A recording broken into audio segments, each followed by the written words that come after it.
The Joe Rogan Experience. Even Trump,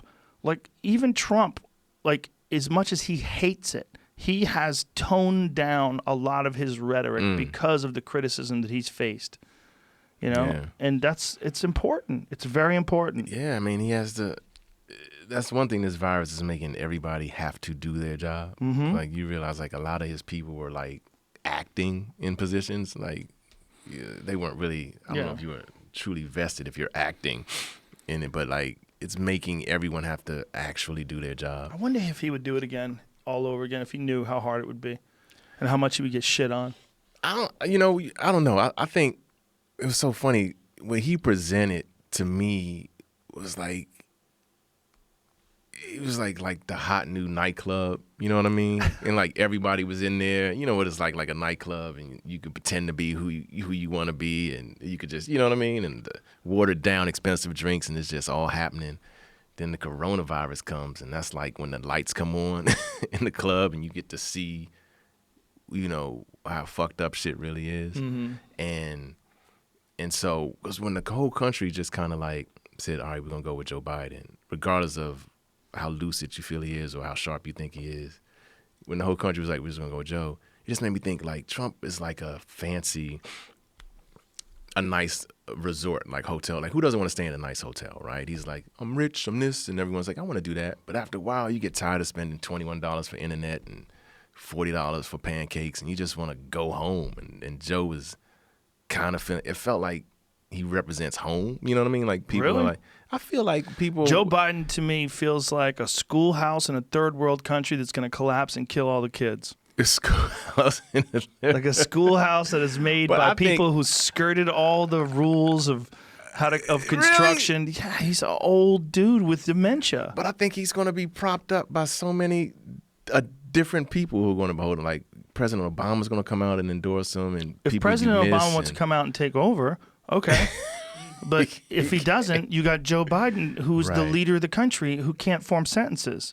Listen, man, there's 320 million people in this country. You telling me that's the best the Democratic Party can do? That's crazy. Well, that's what I'm saying.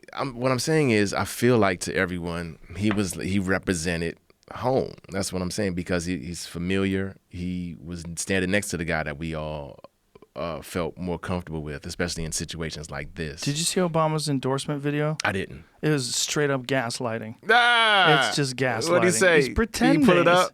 You could find it. I don't know if we could play it. Is it long or is it? It's long enough. Oh. Like he doesn't believe a goddamn word he's saying. He has to say. Look, he knows Biden is doomed. He knows he's doomed.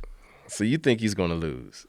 It's not a matter of whether or not I think he's going to lose. I do think he's going to lose. But even if I thought he was going to win, he shouldn't do the job. There's no way he can take the pressure of that position with the cognitive decline that he's already showing. But there's no buts. You just want the Democratic Party to be back in control. I get it. No, it makes sense. No, I wish. Listen, man. I wish. Like I say, man, like when you're in a nightclub, you don't care how stuff's going down, right? Right. But when you come out, I don't understand this nightclub analogy. You don't understand the analogy? Damn, I'm trying to give you an example. To me, just the way that Trump is handling any kind of criticism, anything, is unsettling. Good. It's like, dude, just calm down, man. Like you got the gig. You're right. You're in charge. It's kind of like I was talking to Keith Robinson. He had this amazing point. I don't know. It just made me laugh. He said, there should be some type of test you have to pass to become president, because for any other thing, you have to take a test. So you have to have degrees or whatever. But to be in charge of everybody else, you don't have to. All you have to do is win a popularity contest. Yeah. And you're in charge. And you control the nukes. Everything. Yeah. And it's like a backwards thing. And so that guy who's in charge of everybody else is just, it's like, man, I just wish he didn't cause so much. Just wasn't the way he was, you know what I mean? I wish he could just take the thing gig is, seriously. That's who he's always been. That's my point. And he hasn't changed at all once he got into office, and people did expect him to. Yeah. He's always been the guy that if anybody says anything about him, he talks mad shit about that person. Whether he's never lied to you. Rosie O'Donnell or whoever it is that he's been in feuds with. Right. He's never lied to you. And the way, and so it's like you respect all of that, but it's just like in times like this when it requires some empathy, when it requires you to look in the camera and say, I feel for the people that are dying, not, give me credit. It's like, don't do the give me credit stuff now. It's give me credit stuff is ridiculous. It's like, come on, it's fam. Ridiculous. And so I feel like, so what I'm saying is I feel like having Joe come up there and play those notes, it feels like people, how everyone just all of a sudden overnight goes, Joe Biden's our guy. It felt like everyone was like, I just want to. I think it's like when Mariah Carey was on pills and she couldn't sing the national anthem because she forgot the words. Dude, there's no fucking way, man. Listen, that man. guy can't be president. He can't talk. He can't hold a sentence. You give him a couple minutes on CNN and he can't keep it together. But what is he going to be like after a year in office dealing with international politics, the economy, the environment, all these different things? But what I'm saying is he's going to have people. So did Obama, but look how old he got, how quickly. Right. And Obama's brilliant. Obama's a brilliant, articulate guy. He started getting gray hair. His skin started sagging. Yes, because he was actually reading the memos that came through. He was actually going, this shit is crazy. Right, that's my point. My man Trump hasn't aged, right, man. But if Biden starts reading those things, he'll be dead in a week. And then who's going to be the vice president? Elizabeth Warren? Who are they going to put in there? No, they're probably, I don't know who they're going to pick. It's like. They said he wants to pick a woman of color. So he maybe he said a woman of color for the Supreme Court. Oh, is that what he said? I thought he said for vice president. He should. He should. But should he? Or should he pick the best person? He should pick the best person who will probably be a woman of color. Why would it be a woman of color, though? The most. Would it be because they're underrepresented and it would be a good thing for the country? Or would it be a good thing for the country because it's the best person for the job? Both. Both best person for the best person for the job, I feel could be a woman of color, and the best person for this country could also be a woman of color. It could be because a lot of policies kind of stop before consulting with people of color, and a woman of color can see, hey, well, we're leaving out this group. Let's figure this out. Right, but what if it's a male of color who's better qualified for the job? But that's my point. What are the qualifications for this job? Is what I just said. There's no test you have to take. It's just a popularity contest. Well, right? if that's the case, then the only reason why a woman of color would be what? Why would you want a woman of color? I think everyone would just feel better if it was a woman of color in charge. I feel like, what did Chelsea Handler say when she did her whole thing? Remember, she just did a whole thing about something on Netflix, and she was like, and she went on Ellen and said, we need to start listening to women of color. Like, it was like, yeah, you probably should. I think I'm not the right person to be talking about this, but I feel like, they say Stacey Abrams is in the running, and I don't think she'd be a bad choice. But I've watched how she just puts things in context, and she is very smart, very sharp. And she is not thrown, like, she would be extremely qualified. Well, I'll tell you who could actually be president. Who? Michelle Obama. She's not going to do it. She's not going to do it. No. But if she wanted to do it, she could be president. Why do you think she could do it? First of all, she's brilliant. She's articulate. She's well known. She's a powerful person. Like, she speaks really well. Right. She obviously was for 2 terms. She was the first lady. Right. So she's accustomed to the public eye. She's accustomed to speaking publicly. Right. If she stepped up and decided she would run for president, I think she'd win by a landslide. Because it's a popularity contest. Maybe not beat Trump, I should say, but win the Democratic nominee by a landslide. I really think. You think she would lose as well, though? I don't know. I don't know how it works. It's complicated, right? And especially when you're dealing with electoral college. Like, look, Trump lost the popular vote, but he won the electoral college vote. Right, and that's why they say Joe Biden was the best bet, because Joe Biden, so Pennsylvania is a swing state, and Joe Biden is the only person out of the Democratic nominees who did not say he was against fracking. He was like, you can't be against, you can't do it all at once. And then they had the clip of the fracking protester, and he's like, go vote for somebody else, man. Like Joe was like, go vote for somebody else. And so Trump, they were saying that Trump does not feel like he could beat Joe in Pennsylvania because that's where Joe's from, and he also he has an in with the coal miners and the fracking industry, just like Trump. So when it comes to those electoral college votes, Trump knows he can't beat him. That's why, hence the whole Ukrainian get some dirt on him, just announce something's happening type thing. That was kind of like the narrative of that. And so when it comes to electoral votes, that whole Midwest gang, that whole Michigan, Biden is right there, and that's what I'm saying. Like when people, I don't know if he is, man. I don't know. I don't know what's going to happen once people start hearing him talk on the campaign trail. But I don't People know. I don't know that are on the how. I don't know fence. how brilliant or articulate Trump is. Like I don't. I think everyone. I think It's not as a matter far of as brilliance. It's a matter of being able to control crowds and have these exciting rallies. He does arenas, dude. He does sold out arenas and he kills. I know. Hours. Listen, I'm not. This is not. Look, I'm just looking at it objectively. I know you want a Democrat to win, right? And you want a woman of color to be the vice president. You want Biden to win. I would love that. I would love for. I'm not saying. I would love for things to feel like they're. I don't want to say back to normal, but I would just love to feel like when the president is speaking, the way they are right now. That is not like, that was a horrible question. You're like, come on, man. That's a nasty question. Nasty question. You should. It's like, come on, man. Yeah, like, it's bad in those ways.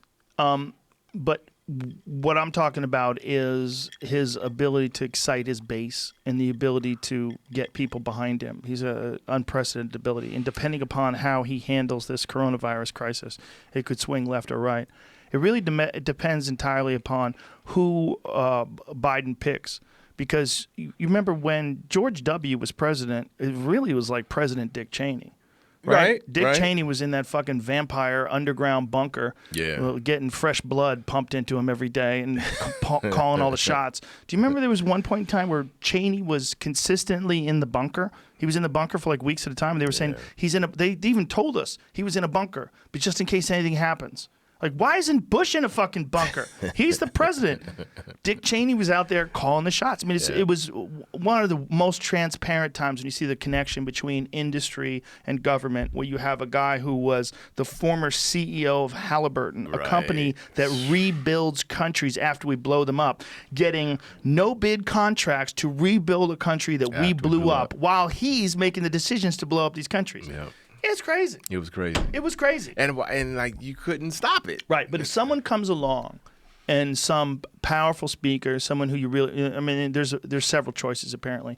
And if they pick someone, and I'm sure they're grooming someone right now, who you get excited about, you go, okay, this person could step up if Biden lost, or if Biden lost it. Right. Or if Biden died, which is also possible. Bro, there's a photo of him that was on the New York Times yesterday where you could see like where they gave him the face lift. And they got his like he's talking and his like skin is unnaturally pulled up and back, and it's like, oh Christ, man. Maybe 20 years ago, but not now. This is crazy. Hey man, all I know is like when he was talking about all the stuff he would have done if this crossed his desk, like, you know, and just having an awareness of how the government works. Well, like what? Well, what was it? The pandemic agency was closed down. And Trump, but what I love about Trump, he was honest. He was like, man, nobody thought this was going to happen. Like, he literally, he just said it. So he was like, get rid of them. But then there's like all types of protocols, and you find out where the money is for this. Like, Joe had just a knowledge of where all that stuff was. And I feel like Trump talks to his lawyers. Like, what can I do? What can I do? I'm sure. What can I do? What can I do? And he just goes, you know, then he takes his stance based on what he is known. He's going to be protected legally. Right. And he doesn't equate that he's president of all of us. You know what I mean? And so I just feel like that's what's missing. And he is incapable of doing that. I know when Pence had the mic and Pence was getting popular, it ate at Trump. And he was like, man, let me come and do these How does that guy get popular? How does, first of all, you want to talk about a vice president? I don't know what that guy's voice sounds like. Dude, well, people were just happy to hear somebody not yelling back at people. Right. He was like, we'll have that by the end of the week. Did you ever see there's a woman who has one of them pink pussy hats on, and there's a bunch of people that are yelling, impeach Trump, and she's running like, yay, President Pence, President Pence. That, yeah. And they're like, what? Like, yeah, if Trump gets impeached, then Pence becomes president. Like, oh, she's like, yeah, maybe we should not impeach him. And they're like, yeah, maybe. yeah, that was so funny. It's become so emotional, right? Like, and I feel like Trump's a businessman, so he's not approaching this with any emotion, and it's just, it fucks with people because they're like, yo, you know. Well, the good thing that he did was block travel from China. That's a good thing. That probably saved thousands of lives. It really did. And a lot of people are saying you're crazy for doing that. But there's so many fucking people that are pointing But then they're also fingers. saying that he actually didn't. They were saying that people were still coming from China. So What do you mean he actually didn't? I don't know. I just heard. That's what I'm saying. I was saying conflicting with. No, like they definitely blocked he travel. blocked travel. Yeah. But they were saying people were still coming. Well, here maybe from some China. people had Right. loopholes because of diplomatic reasons or Right. business reasons or whatever, but they did. Look, man, there was a video that Eddie Bravo had on his page of Nancy Pelosi in February telling people to go out and go to Chinatown. There's no worries, just go out and mingle. Oh, shit. And then they confronted her. Chris Wallace confronted her on Fox News, and she was just bullshitting her way out of this while she was blaming the president. Look, everybody got this wrong. Yeah. Everybody got it wrong. Yeah. Everybody did. 430,000 people have traveled from China to U.S. Yeah. since the coronavirus surfaced. It was Right, but definitely but the coronavirus surfaced, and this is just I think this is just an article about what. Yeah, I understand that the article is recent, but this is an article about when the coronavirus surfaced, which was in January. That's just letting What, it people said know how many people surfaced here? made it Oh. over to America, but that's not how many people came to America. This is since Chinese officials disclosed the outbreak. including on New 40,000 Year's Eve. in 2 months after President Trump So- imposed restrictions. 40,000. 40,000 since the president's imposed restrictions. Since he's been So bragging what about kind it. of restrictions were those? The bulk of the travelers who were of multiple nationalities arrived in January at airports in Los Angeles, San Francisco, New York, Chicago, Newark, and Detroit. All places fucked by The coronavirus. hotspots, baby. So it's like, what are you talking about right now? They flew directly from Wuhan.